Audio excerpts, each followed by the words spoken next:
کبھی ایسا ہوتا ہے ہم کتنے غلط ثابت ہوتے ہیں. ہم جب کسی سے نفرت کرنے لگتے ہیں تو ہمیں سچائی کا علم نہیں ہوتا.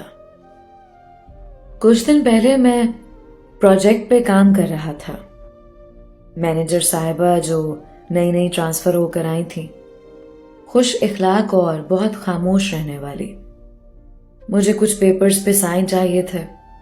میں ان کے پاس گیا، سلام کیا. انہوں نے میرے سلام کا جواب نہ دیا. میری طرف دیکھ کر پھر لیپ ٹاپ پہ مصروف ہو گئی. مجھے جیسے اگنور کر دیا ہو.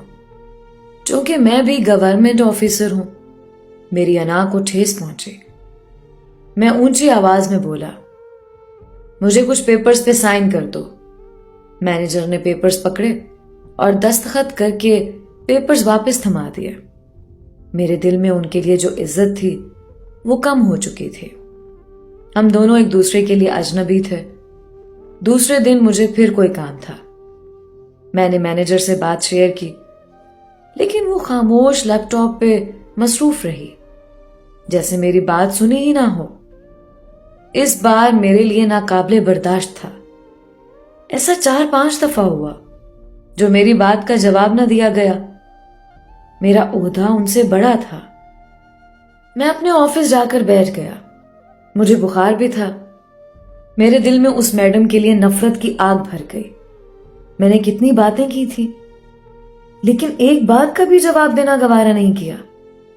خود کو سمجھتی کیا ہے؟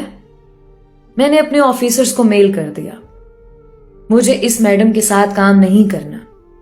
اس کو پہلے تمیز سکھائی جائے. یہ خود کو نہ جانے کیا سمجھتی ہے. یا تو اس کا ٹرانسفر کر دیں یا پھر میرا. آفیسرز نے مجھے اور میڈم کو بلوا لیا. میڈم خاموش تھی. وہ نہیں جانتی تھی یہ سب کیا ہو رہا. میرے پاس آ کر سلام کیا. وہ شاید وجہ جاننا چاہتی تھی، لیکن میں نے اس کے سلام کا کوئی جواب نہیں دیا اور اپنی کار میں جا کر بیٹھ گیا.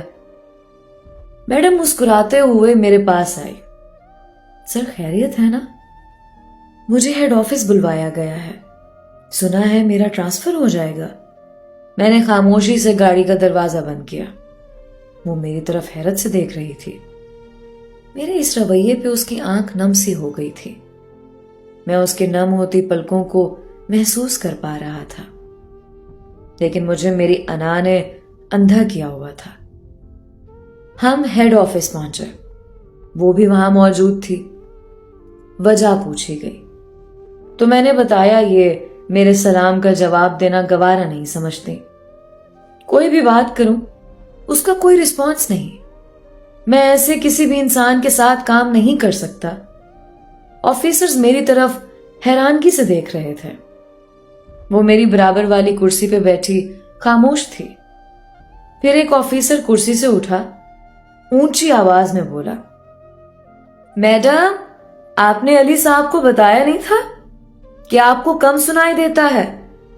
آفیسر بہت ہی اونچی آواز میں بات کر رہا تھا. میڈم میری طرف دیکھ کر بولی، سر میں بہت کم سنتی ہوں. ایک بار میرا بلڈ پریشر شوٹ کر گیا تھا، جس کی وجہ سے میری سننے کی طاقت بہت کم ہو گئی ہے. شاید میں اسی لیے آپ کی باتیں سن نہیں پائی تھی. آپ کا سلام کہنا بھی مجھے سنائی نہیں دیا ہوگا. کانپتی ہوئی آواز میں وہ مجھے کہہ رہی تھی، اور میرے دل میں اس کے لیے نفرت کی آگ میرے لیے شرمندگی میں بدل گئی تھی. میں خود سے جج بن گیا تھا. بنا حقیقت جانے، بنا سچ جانے میں نے نفرت کی آگ جلا دی. میں نظریں جھکائے بیٹھا تھا. کچھ لمحے قبل میری آواز سخت تھی، اب نرم ہو چکی تھی. میں نے سوری کیا اور انا کے جانور کو ہلاک کر دیا.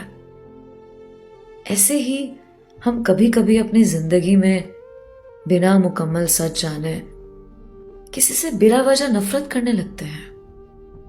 راستے جدا کر لیتے ہیں، رشتے ختم کر دیتے ہیں، وفائیں بھول جاتے ہیں، محبتیں چھوڑ دیتے ہیں.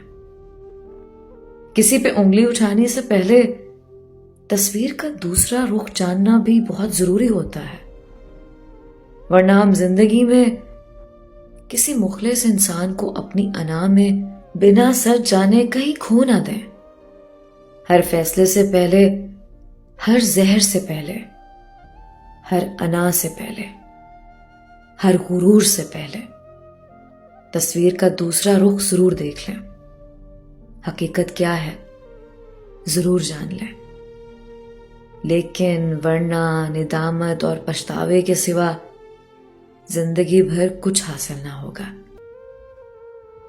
دوستو، امید کرتی ہوں آج کی کہانی آپ کو بہت پسند آئی ہوگی۔ اپنی رائے کا اظہار کامنٹس باکس میں کیجیے گا۔ ملتے ہیں اگلی کہانی میں، تب تک کے لیے علیزہ کمل کو اجازت دیجیے۔ اللہ آپ کا حامی و ناصر ہو۔